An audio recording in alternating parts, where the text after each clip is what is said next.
Isa na naman sa masarap na recipe ang aking gustong ibahagi sa inyong lahat. So, ayan. Mayroon na naman tayong tasty native na manok recipe. Magsa-start tayo sa paglagay ng mantika. Cooking oil. Next.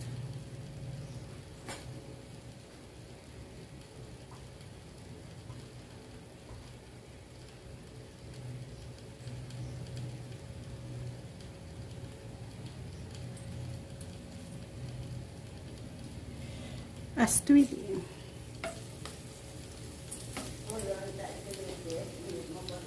Yan, okay na yan. Makuha na natin ang color na gusto natin dyan.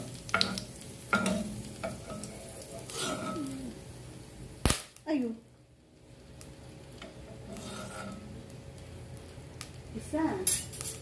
Ang ating ginger, garlic, onion, kamatis sa may sarap.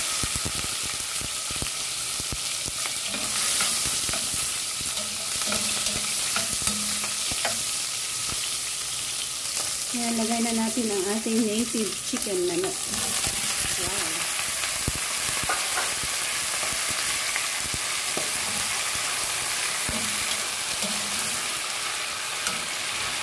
Cover at hayaan mo na dyan. Maluto sa luto. Mag-add yan ng paminta. Pamintang buo.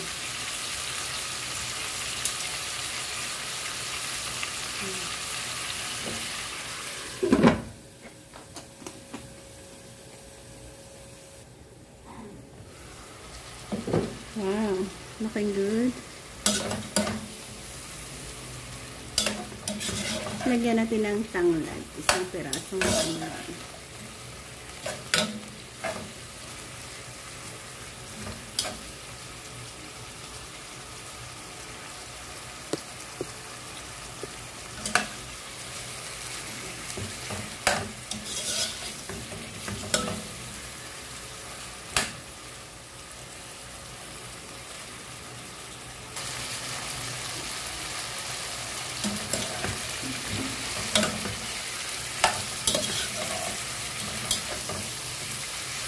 Yan, pwede na natin lagyan ng tubig para sa pagpapanambot.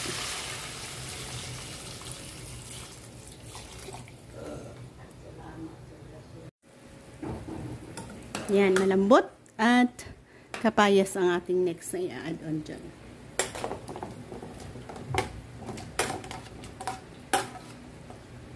Kapayas.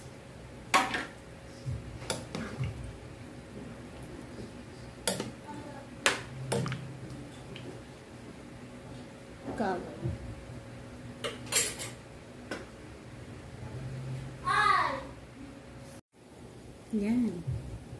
Kulong-kulong.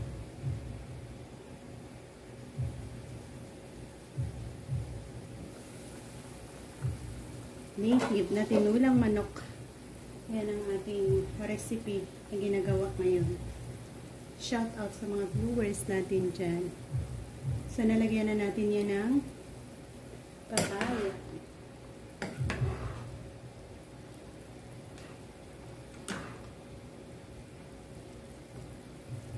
Next, i-add natin ang ating fresh from our garden na dahon ng sili with ang kanya rin mga bunga na kuha rin natin.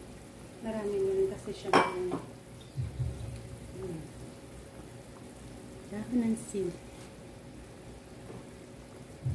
plus ang kanyang bunga. So, shout out guys. Ayan, sarap na naman ang aming ulam for today. Meron na naman kami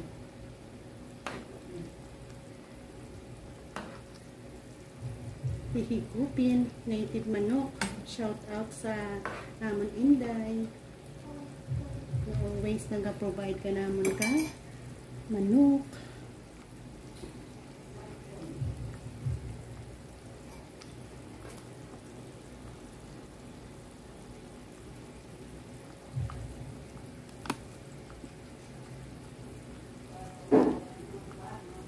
Yan, at dito na ako mag-end. Thank you again for joining me sa aking pagluluto. Nagkaroon na naman tayo ng masarap na ulam for today. Bye-bye, God bless, and thank you again.